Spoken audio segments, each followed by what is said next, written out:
have a very, very cool project to share with you. The Grandiose bracelet. I think you guys are going to really love this. These are with the mini petals and it's just a really cool shape. What we have here, we're putting the petals on 3 sides of the bracelet. So it's going to be on the top and the sides, but it's not going to be on the back. And that is what I'm super jazzed about. Oh, I haven't glued my end cap cover on yet, so I'm gonna set it aside for a second while I get this on my wrist. Check that out. Hey Sue, how's it going? Welcome everybody. This was a lot of fun to make. This is one that it's several iterations of just like playing and experimenting, because I think that the petal is a really, really cool shape. They're asymmetrical. So there's a concave side and a convex side. That does mean that when you're working with them, you're going to want to flip them so they're all facing the same direction. I put them so that the concave side is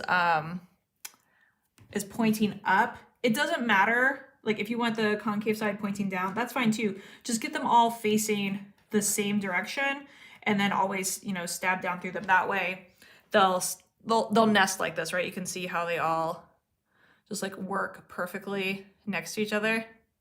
Isn't this a cool bracelet?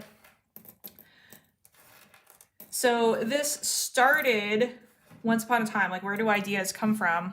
My first petal project was the mermaid's tail, which uses the larger petal beads. And this one, we have petal beads all the way around the focal section. It's really dramatic, super slinky. Oh, hey Richard, welcome to the show. Yeah, petals are awesome. And I love the mermaid tail, but just like the way my brain worked, I'm always like, okay, so what else could I do? So I'm like, all right, let's say I have the petal beads, but then what if they were only on one side, or 3 sides rather, but what if they weren't on the back? What if it was flat here? Boom, that's the Grandiose. And then like, okay, cool. Could this be a bracelet? Yeah, for sure. It's kind of humongous for that though. Hey, Karen, welcome in. So I'm like, okay, yes, it could be a bracelet, but better, I think, just a little bit smaller. So enter the mini Grandiose. So we're gonna be just braiding this up. This is beaded kumihimo, Congo gumi, top right down, bottom left up. You get this cool effect. Oop, my magnet just grabbed my bobbin over here. You get this cool effect by just following the counted pattern.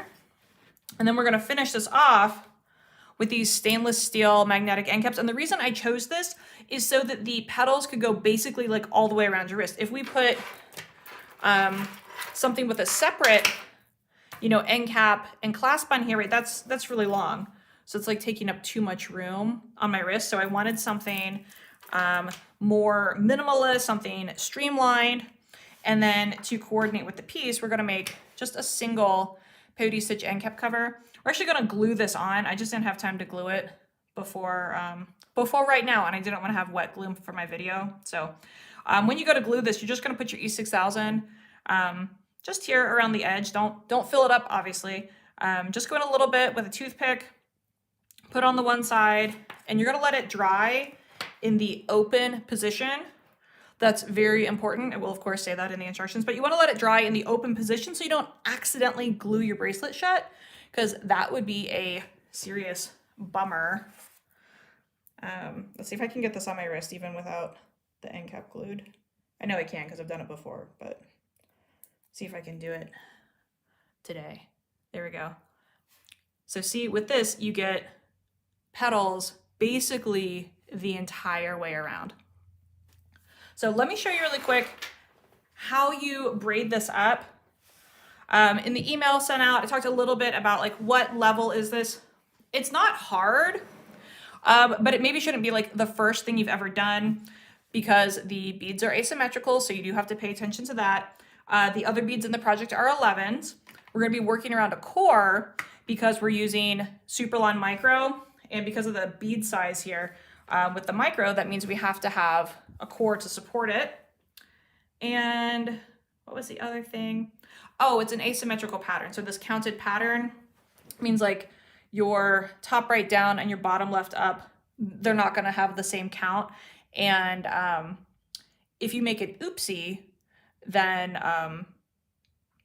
you won't get this. So because it's less forgiving of boo-boos and you might need to like unbraid, like if you made a mistake in your count, I'd say don't do this for your very first one.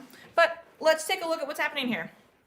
So when I'm braiding with a core, I need to make sure that the core is out of the way because I'm going to be braiding around it, not over it.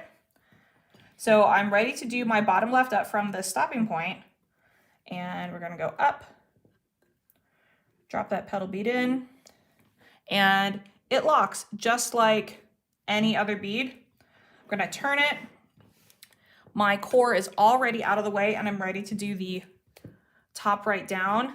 Please note, I do not normally braid on a mason jar when I'm working. I just try to keep it a little bit more stable so they don't make people motion sick in the video. So there's top right down. You see how those petal beads lock right in? And then I just scoot the core out of the way. And then we're going to do bottom left up.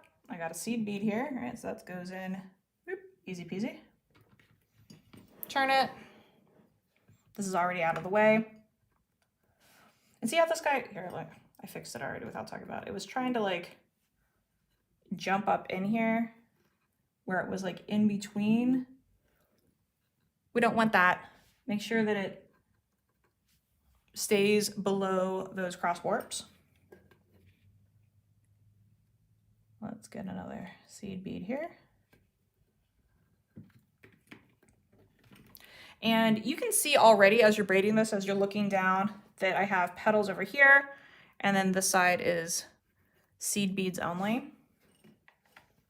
It's not unusual for the braid to twist around a little bit while you're braiding it, while it's on the disc, but you can just give it a counter twist when you're done and it'll straighten right out.